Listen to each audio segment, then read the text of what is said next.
అయ్యా హిందూ ధర్మ పరిరక్షక పవన్ కళ్యాణ్ గారు ప్రశ్నించే గొంతుక మూగబోయిందా అండి? చంద్రబాబు నాయుడు గారి సారథ్యంలో చెడు వినకు, చెడు కనకు, చెడు మాట్లాడకు అనేటటువంటి క్యాప్షన్ని పెట్టుకొని మౌనవ్రతం పాటిస్తున్నారా? భగవంతుడికి ఏదన్నా ఇబ్బంది కలిగితే, భగవత్ ఆలయాల్లో ఏదైనా ఇబ్బంది కలిగితే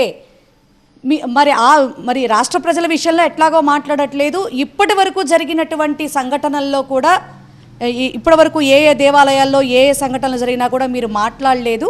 కానీ ఇప్పుడైనా మాట్లాడతారేమోనని ప్రజలు ఎదురు చూస్తున్నారు. కానీ ఈ రోజుకు కూడా మీరు మౌనం వహించటం అనేది చాలా దౌర్భాగ్యకరమైనటువంటి విషయం. ఎందుకంటే మీరు మౌనంగా ఉంటూనే ఉంటారన్న విషయం తెలిసి కూడా నిత్యం మిమ్మల్ని ప్రశ్నించే దుస్థితి మాకు కలగటం మా దౌర్భాగ్యంగా మేము భావిస్తూ ఉన్నాం.